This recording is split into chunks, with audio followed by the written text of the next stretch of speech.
इस एपिसोड के स्टार्टिंग में हमें एक रिपोर्टर को दिखाया जाता है। हमारे आज के गेस्ट हंटर इबुकी यूगो हैं। देन इबुकी यूगो भी कहता है गुड इवनिंग सभी को। रिपोर्टर कहती है आपने रिसेंटली एक सक्सेसफुल रेड की है ग्रेट स्नोफील्ड डंजन में ग्रे वॉस गोलेम के खिलाफ। सबसे पहले हम उस लड़ाई के बारे में आपके विचार जानना चाहेंगे। देन वो ए रैंक हंटर भी कहता है ये मेरे A rank job flame wizard के साथ बिल्कुल मैच करता है। और उस आदमी को एक लड़का भी देख रहा होता है टीवी में। और देन वो ये सब कुछ देखने के बाद कहता है क्या एक ए रैंक इस लड़के का नाम और ये 23 साल का लड़का है। और वो लड़का दोबारा से कहता है जो हाई रैंक जॉब्स होती हैं वो काफी ज्यादा अमेजिंग होती हैं। सभी लोग उसी की तरफ देख रहे हैं एडमायरेशन के साथ में। आखिरकार में उसके जैसा क्यों नहीं बन सकता। और जब वो लड़का ये सब कुछ कह रहा होता है वैसे उसके सामने एक विंडो पॉपअप हो जाती है। इसमें लिखा होता है name Ninomiya Tsukasa age 23 level 1 job S rank trap master parameters stamina 6 mana 5। और इस विंडो को देखने के बाद वो लड़का कहता है मैं भी भले ही एक एस रैंक का हूँ। अब हमें बताया जाता है कि यह 20XX में वर्ल्ड रिवॉल्व करता था डंजन्स के अराउंड। जो गेट्स थे वो अपीयर हुए पूरी दुनिया में। उसके परे नॉन टेरिटरीज फैली हुई थी और डंजन्स के अंदर ट्रैप्स ब्लॉक करते थे रास्ते को। वहाँ भयानक मॉन्स्टर्स ने अपने घोंसले बनाए हुए थे। लेकिन इससे भी इम्पोर्टेंट बात यह है कि इसके अंदर इंसानों से परी हुई चीजें छिपी हुई थी जो इंसान बिल्कुल भी समझ नहीं सकता था। एक ऐसा प्याला जिससे लगातार शराब निकलती रहती थी। ऐसा एलिक्सर जो हर घाव को ठीक कर देता था। ड्रैगन हॉर्न जो कि डायमंड से भी ठोस होते थे। जो भी इनको पाता था वो काफी ज्यादा अमीर बन जाता था। और इसी सेम टाइम में लोगों ने अपनी जॉब्स को अवेकन करना शुरू किया। उनकी फिजिकल एबिलिटीज बेहतर हुई और उन्होंने स्किल्स को बिल्ड किया। और जो लोग डंजन्स के अंदर सामान लेकर लौटते थे उन्हें हंटर्स कहा गया। और इस प्रकार आई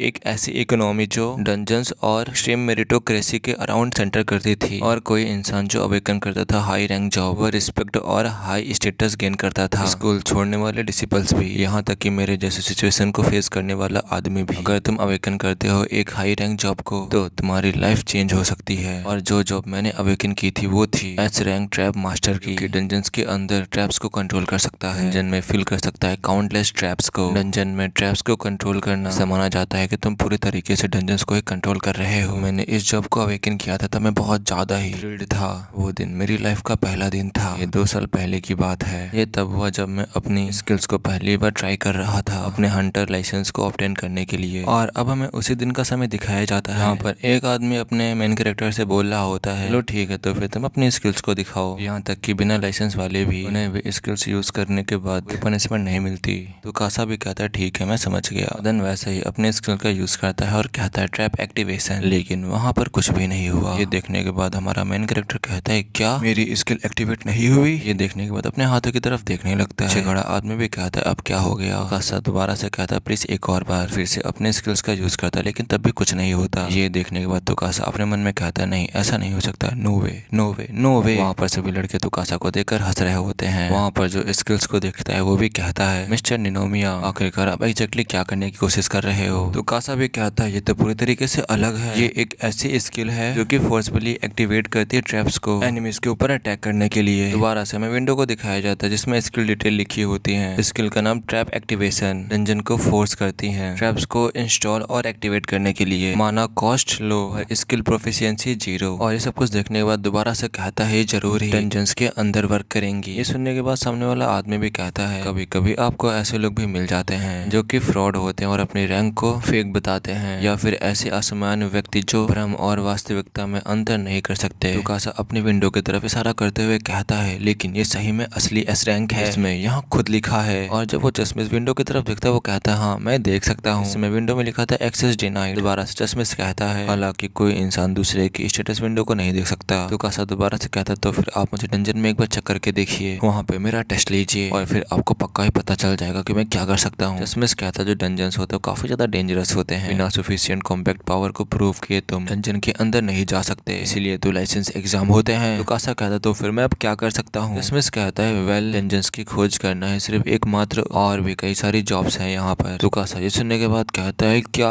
और अब दोबारा से तो कासा हमें बताता है इसीलिए मैं एक हंटर नहीं बन पाया। मुझे जो अल्टरनेट जॉब मिली वो हंटर एसोसिएशन में मिली। अब हमें एक ट्रेनिंग रूम का सीन दिखाया जाता है जहाँ पर हमारा तो कासा भी होता है। वहीं पर वो किसी को ट्रेनिंग करवा रहा होता है। है। उसके सामने एक आदमी होता है जो कि हंसते हुए काफी ज्यादा जोरों का पंच उसके पेट पे मारता है, जिसकी वजह से तुकासा को बहुत ज्यादा ही दर्द होता है। और दोबारा से वही लड़का तुकासा के बालों को पकड़ते हुए कहता है, जल्दी से और अपनी जॉब को अच्छे से करो, तुम हमारे पंचिंग बैग हो। ये कह करके जोरो की किक हमारे तुकासा को मारता है। तुकासा इसकी वजह से काफी ज्यादा घायल हो चुका था। तुकासा में दोबारा से बताता है, मैं एग्जाम में फेल हो गया क्योंकि मैं स्किल्स को यूज नहीं कर पाया, लेकिन मेरे उत्साह को ही पहचान मिली और मुझे असिस्टिंग हंटर ट्रेनिंग की जॉब को दे दिया गया। दोबारा से प्रेजेंट का सीन दिखाया जाता है, जो कि सामने वाला आदमी हंसते हुए कह रहा होता है, लड़के मुझे अभी भी याद है पीछे मिडिल स्कूल में जब तुम बुली हुआ करते थे और जहाँ पर एग्जाम हो रहा था तुम वहाँ पर भी दिखे थे और कह रहे थे कि तुम एक एस रैंक हो। तुकासा हमें दोबारा से बताता है, ये आदमी आसानुमा है, मेरा एक मिडिल स्कूल क्लासमेट, ये भी उस समय वहाँ पर हुआ करता था और जितने भी डंजन की फ्रस्ट्रेशन होती है ये ट्रेनिंग का नाम दे करके सारी फ्रस्ट्रेशन मुझ पर निकालता है। दोबारा से तुकासा उस आदमी से कहता है, मैं सही में एक एस रैंक हूँ। और जब वो लड़का सुनता तो वो कहता है, क्या बस अब तुम मान भी लो, अगर तुम एस रैंक के होते तो अब तक की तुम मार नहीं खा रहे होते मुझसे, क्या अब तुम समझ गए। तुकासा में दोबारा से बताता है, सबसे इम्पोर्टेंट बात यह है कि वो प्रॉमिस डंजन्स में एंटर करने के लिए नॉन हंटर्स को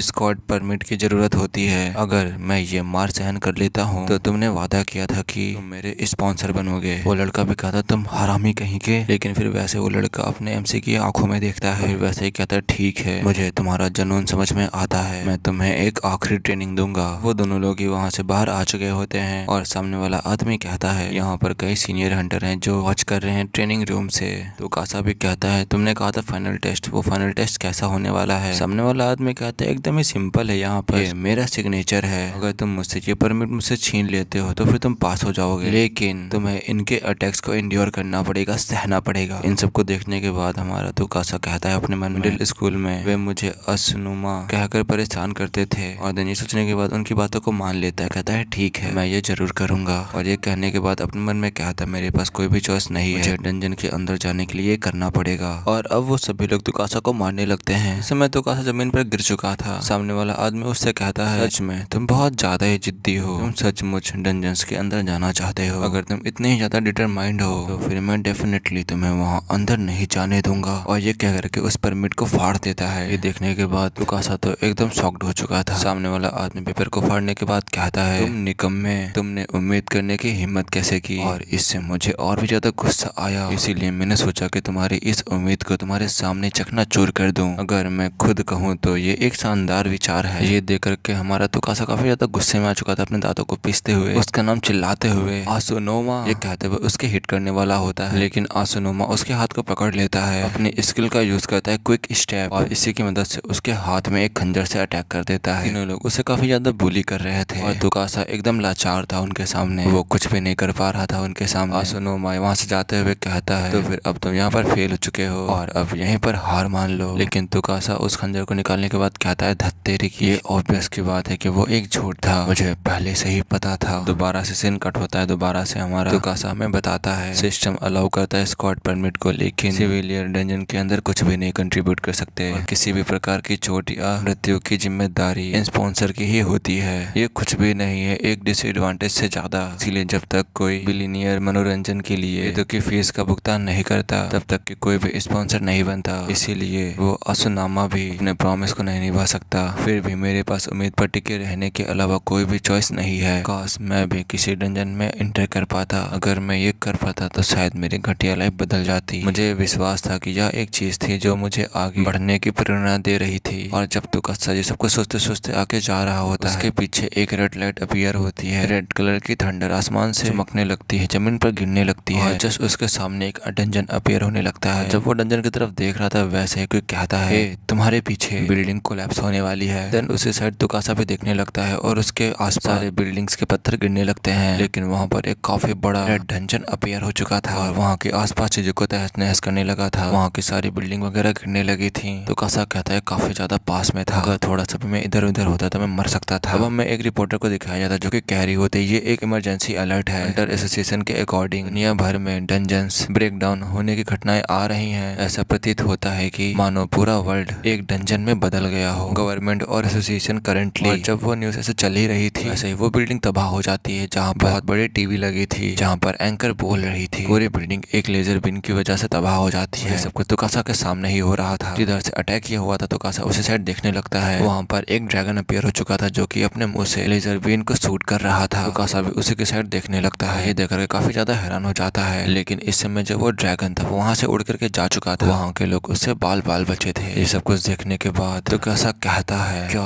ये वर्ल्ड एक डंजन बन गया? बुरा, ये बहुत ज्यादा ही बुरा है। अगर सही में ये पूरी दुनिया डंजन बन चुकी है। जैसे तुकासा ने ये कहा था वैसे उसके सामने उसकी विंडो पॉपअप हो जाती है। उसमें लिखा होता है job as rank trap master, dungeons के अंदर ट्रैप्स को कंट्रोल करना। और ये देखकर तुकासा भी स्माइल करता है और अपनी काफी ज्यादा पावर को अनलीश करते हुए कहता है, हा अब मैं अपनी स्किल्स का इस्तेमाल कर सकता हूँ। और इतना कहते ये एपिसोड यहाँ पे खत्म हो जाता है। इस एपिसोड के स्टार्टिंग में हमें बताया जाता है डंजन्स ब्रेक होने लगे। एक दिन जो गेट सेपरेट करते थे दो वर्ल्ड्स को वो एक हो गए और हमारी इंटायर एवरीडे लाइफ ट्रांसफॉर्म हो गई इनटू अ डेंजरस डंजन। और इस टाइम तुकासा भी अपनी एबिलिटीज को यूज कर पा रहा था। वो यूज करता है ट्रैप स्कैन का और दोबारा से कहता है, अगर ये पूरी दुनिया एक डंजन बन चुकी है तो फिर मैं अपने स्किल्स की मदद से यहाँ के सारे ट्रैप्स को मैं ग्रास्प कर सकता हूँ। अब मैं देख सकता हूँ यहाँ पर जो आसपास ट्रैप्स लगे हैं मैं उन्हें देख सकता हूँ। देन ये देखने के बाद वो हंसते हुए कहते, सही में एक काम किया, मैं इसी दिन का वेट कर रहा था काफी ज्यादा लंबे समय से। मेरी पावर बिल्कुल भी फेक नहीं थी, मैं भी अब एक हंटर हूँ। डंजन्स में जगह जगह पर छिपे हुए जाल ये यहाँ पर इसलिए बिछाए गए होते हैं ताकि यहाँ पर आए हुए इंसान, यहाँ पर आए हुए हंटर इसका सामना करे और इससे सताए जाते हैं। लेकिन मेरे लिए बिल्कुल ये अलग है। जो मैंने एस रैंक की पावर प्रोसेस की है, अगर मैं उसको यूज करता हूँ मैं एक्यूरेट ट्रैप्स के लोकेशन की पिन पॉइंट बता सकता हूँ। और जब मुझे एक बार पता चल जाएगा कि ट्रैप्स कहाँ पर हैं, लेकिन जब वो ये कह रहा था वैसे वो किसी चीज को नोटिस करता है और देन एक साइड देखने लगता है और देखते हुए कहता है, बुरा हुआ, ये तो एक मॉन्स्टर है। ये देखने के बाद वहाँ पर पड़ी हुई एक रॉड को उठा लेता है और आगे बढ़ते हुए कहता है, अब शायद मैं इसे डिफीट कर सकता हूँ। ट्रैप मास्टर की पावर का यूज करके समय एक औरत अपने बच्चे को लिए हुए भाग रही होती है और उसके पीछे एक मॉन्स्टर पड़ा हुआ होता है। लेकिन वैसे उसका बच्चा वहाँ पर गिर जाता है, अपनी मम्मी को पुकारने लगता है। उसकी मम्मी भी पीछे की तरफ देखने लगती है, लेकिन अब जो मॉन्स्टर था वो उस बच्चे के एकदम पीछे आ चुका था और अब हंसते हुए उसके ऊपर अटैक करने वाला था। वो उस बच्चे के ऊपर अपने ब्लेड से हिट करने वाला था, लेकिन वैसे ही तुकासा वहाँ पर आ जाता है और उसके अटैक को ब्लॉक कर लेता है और उस मॉन्स्टर से कहता है, यहाँ पर आओ मॉन्स्टर, तुम्हें खत्म करने का जाल पहले से ही बिछाया जा चुका है। लेकिन जब वो ये कह रहा था दोबारा से वो मॉन्स्टर तुसाका के ऊपर अटैक करता है। तुकासा भी पीछे हटने के बाद अपनी वो रॉड उसके ऊपर फेंक देता है, लेकिन जो वो रॉड होती है वो उस मॉन्स्टर के नहीं लगती है, वो पीछे किसी दीवार पर जाकर के लगती है। मॉन्स्टर ये देखने के बाद काफी ज्यादा जोरों से हंसने लगता है, लेकिन वैसे ही तुकासा कहता है, ये एकदम सही है, वहाँ पर ट्रैप है। हमें उस मॉन्स्टर के पीछे दिखाया जाता है एक ट्रैप एक्टिवेट हो चुका होता है और जहाँ पर ट्रैप एक्टिवेट हुआ था वहाँ से एक ब्लेड निकलती है और अब वो ब्लेड बस मॉन्स्टर के पास पहुँचने वाली थी। और दिन अगले पल ही इसका काम तमाम हो जाता है इस मॉन्स्टर का। इस ट्रैप का नाम आयरन एक्स पेंडुलम है। वो मॉन्स्टर वहीं पर मारा जा चुका था और जस्ट उसके आगे तुकासा जाते हुए कहता है, समझ गया, हाँ मैं मॉन्स्टर्स को जाल बिछाकर हराऊंगा, ये मेरा रास्ता है फाइट करने का। इस टाइम जो वो मदर थी और जो उसका बच्चा था दोनों लोग ही बच चुके थे। उन दोनों को ही अपने तुकासा ने बचा लिया था। तुकासा भी स्माइल करते हुए उसी साइड देख रहा था, लेकिन अब इस मॉन्स्टर की तरफ देखते हुए अपने मन में कहता है, लेकिन ये आर्मर्ड मॉन्स्टर यहाँ पर कैसे अपीयर हो गए? मैंने इन्हें एसोसिएशन के रिकॉर्ड्स में देखा हुआ है। यहाँ तक कि जो मिड लेवल के हंटर्स होते हैं वो लोग भी टीम बना करके इन डेंजरस मॉन्स्टर से डील करते हैं। एक मिड लेवल का हंटर भी इसे नहीं हरा सकता। लेकिन जब तुकासा ये सब कुछ कह रहा था वैसे किसी चीज को नोटिस करता है और एक साइड की ओर देखने लगता है, वहाँ पर और भी कई मॉन्स्टर्स आने लगे थे। तुकासा उन सभी मॉन्स्टर्स के सामने अकेले खड़ा हुआ था और उनको देखते हुए अपने मन में कहता है, इस बार ये सभी ग्रुप्स में आ रहे हैं, मेरे पास इनके साथ 1 बाय 1 निपटने का टाइम नहीं है और अगर ऐसी बात है तो फिर मैं इनके खिलाफ इस स्किल का इस्तेमाल करूंगा। ये कहने के बाद अपने हाथ को ऊपर उठाते हुए कहता है दोबारा से ट्रैप एक्टिवेशन, और इतना कहते ही उसके हाथ के ऊपर काफी ज्यादा एनर्जी निकलने लगती है और देन वैसे ही एक मॉन्स्टर के पीछे वैसे एक ट्रैप बन चुका था और बस एक झटके में ही वो मॉन्स्टर वहीं पे मारा जाता है। उस मॉन्स्टर के ऊपर एक पत्थर गिर चुका था जिसकी वजह से वो मारा गया और ऐसे और भी सभी मॉन्स्टर्स के ऊपर ऐसे ही ट्रैप्स बनने लगते हैं। दोबारा से तुकासा कहता है, forced activation successful in exchange of consuming magic power, मैं ट्रैप्स को बिना छुए ही एक्टिवेट कर सकता हूँ। इस स्किल का नाम था रॉक्स फॉल डाउन। इसमें बहुत सारे रॉक्स की बारिश होने लगती है और उन सभी मॉन्स्टर्स को मारने के बाद तुकासा का लेवल 1 से 2 हो जाता है। इस समय जो तुकासा की एक्टिव स्किल्स थी,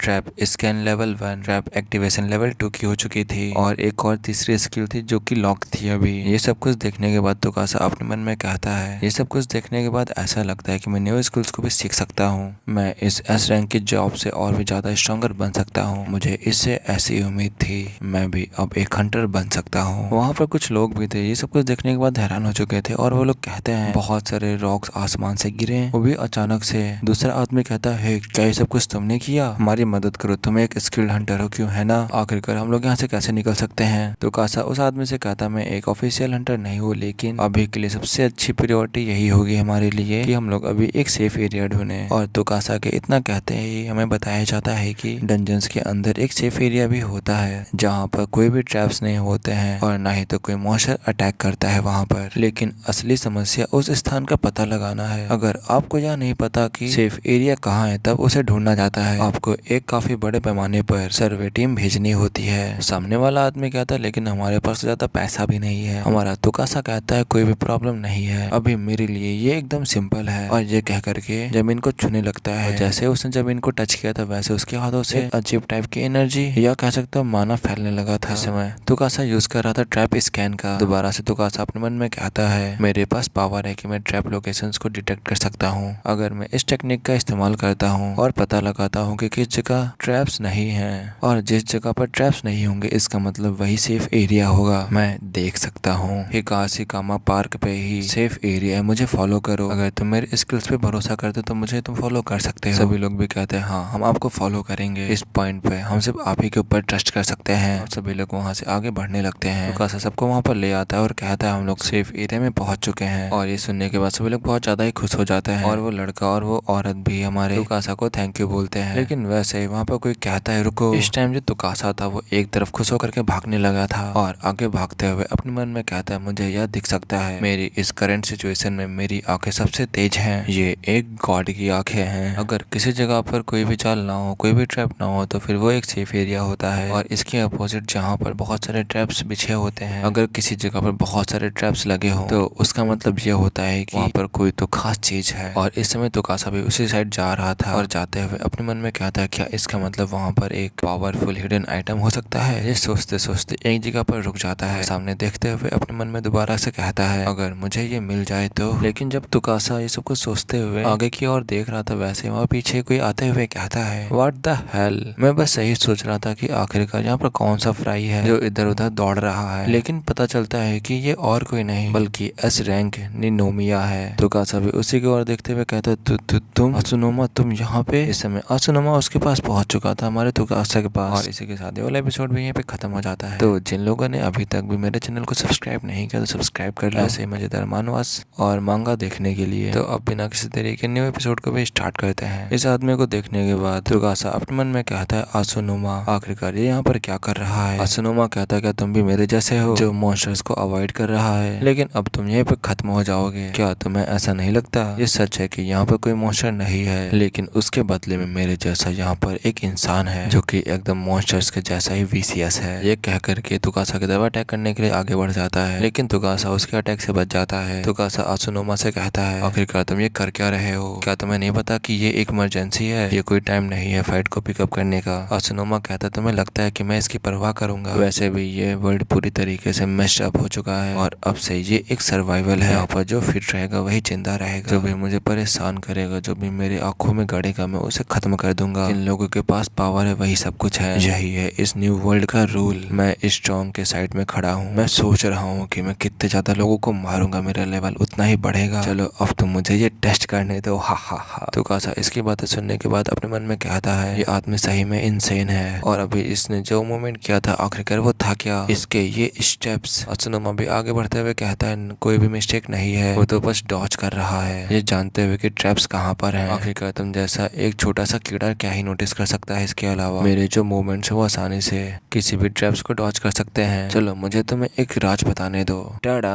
ये सब कुछ इसकी वजह से ही हो रहा है। तुकासा ये देखने के बाद कहता है ये तो एक ट्रैप सर्चर है, लेकिन ये इतना भी अच्छा नहीं जितना कि मैं ट्रैप्स को स्कैन कर सकता हूँ, लेकिन ये एक ऐसी चीज है जो आसपास के सभी जालों का पता लगा लेती है। और ऐसे इस डिवाइस के बारे में और बातें बताता है कि ये डिवाइस सिर्फ अमीर लोग ही एफर्ट कर पाते हैं, लेकिन जो लो रैंक के हंटर होते हैं वो इसे छूने तक को भी नहीं पाते हैं। आखिरकार असुनामा को ये कैसे मिला? असुनामा दोबारा से हंसते हुए बताता है कि मैंने इसे जस्ट कुछ समय पहले पाया है, मैंने इसे एक हंटर गियर शॉप से चुराया है इन सारी कियोस्क के दौरान। इसके साथ मुझे किसी से भी डरने की जरूरत नहीं है, मुझे इस जगह पर सभी ट्रैप्स की लोकेशन पता है। तुकासा इसकी बात सुनने के बाद कहता है अगर ऐसी बात है तो ठीक है बेटा, अब तो फिर मैं इसे अपनी फोर्स एक्टिवेशन स्किल से चौंका दूंगा। और तुकासा इतना कहते ही आसुनोमा के सर के ऊपर एक ट्रैप बनने लगता है, लेकिन फिर वैसे ही दोबारा से तुकासा कहता है ट्रैप एक्टिवेशन, और अब आसुनोमा के ऊपर बहुत सी चीजें गिरने लगती हैं। और इस स्किल का नाम था steel squall, rain of iron assault, dungeon intruders. इन सबको तुकासा अभी भी कंट्रोल कर रहा था और कहता है दोबारा से अपने मन में कि मैंने कर दिखाया, और स्माइल करने लगता है। लेकिन वैसे ही जो आसुनोमा होता है वो भी अपने स्किल्स को एक्टिवेट करने लगता है और हंसने लगता है, हे। आखिरकार ये था क्या? आखिरकार ये पैथेटिक ट्रैप कहाँ से आया? ऐसा लगता है कि तुम्हारे पास ट्रैप एक्टिवेशन स्किल है, क्यों है ना? तुकासा भी कहता है जो अभी स्पार्क हुआ था इसके बैक में, अब मुझे ये मत बताना कि इसके पास एक इनविंसिबल गार्ड है। ये एक बैरियर होता है जो कि हंटर की बॉडी के अराउंड लगा होता है, जिसे कि एक डिफेंसिव डिवाइस भी कहते हैं, जो कि यूजर को प्रोटेक्ट करता है। और इस डिवाइस की मदद से घातक हमलों को कई बार रोका जा सकता है। आसुनोमा बताता है हा, क्या मैंने तुम्हें नहीं बताया कि मैंने एक गियर शॉप को लूटा था केओस के दौरान? हा, एक ट्रैप सर्चर और एक इनविंसिबल गार्ड, मैंने ये चुरा लिया था। और इन दोनों चीजों की मदद से यहाँ तक कि मैं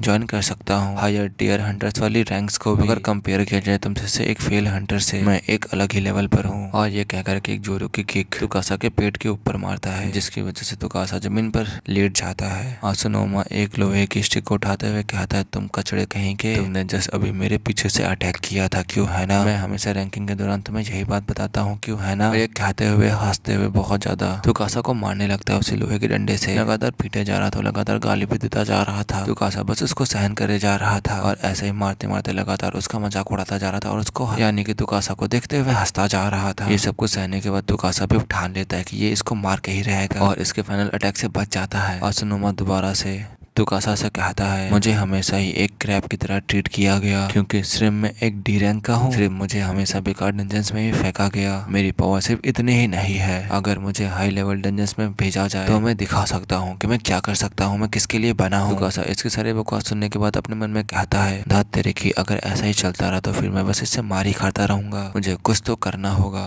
और अब दोबारा से अपने ट्रैप एक्टिवेशन स्किल्स का इस्तेमाल करता है और जैसे ही इस्तेमाल किया था वैसे ही उस आदमी के ऊपर एक फॉर्मेशन बन जाती है और उससे ट्रैप्स निकलने लगते हैं। लेकिन आसुनोमा उन ट्रैप से बच जाता है। दोबारा से आसुनोमा आगे बढ़ते हुए कहता है मैं अब और भी ज्यादा स्ट्रॉन्गर बनूंगा और इससे भी कई ज्यादा हाई लेवल्स के आइटम्स पाऊंगा हाई लेवल डंजन्स में। लेकिन दोबारा से अपना तुकासा ट्रैप एक्टिवेशन स्किल्स का इस्तेमाल करता है और उन सभी ट्रैप्स को डॉज करते हुए आसुनोमा भी कहता है और फिर मैं उन सभी को मार डालूंगा, जो कोई भी मुझे नीचे देखेगा मैं उन सबको ही मार डालूंगा। दोबारा से इसकी बकवास सुनने के बाद तुकासा अपने मन में कहता है कोई भी फायदा नहीं है, वो मेरे सारे जाल और हमलों को बखूबी देख पा रहा है। क्या चाहिए ट्रैप डिवाइस की शक्ति, अगर वो ट्रैप्स इससे हिट भी हो जाए क्या कोई फायदा होगा, क्योंकि आसुनोमा के पास तो एक हिडन गार्ड भी है, मतलब एक हिडन आर्मर है। दोबारा से आसुनोमा आगे बढ़ते हुए कहता है मैं पूरी तरीके से आउट ऑफ मूव्स हूँ। लेकिन वैसे ही स्टेटस विंडो मारुतुसाका के सामने आ जाती है। तुकासा उसे देखने के बाद कहता है क्या जो स्टेटस का साउंड है वो चेंज हो चुका है। इस समय तुकासा को एक नई स्किल मिल चुकी थी और इस टाइम जो तुकासा की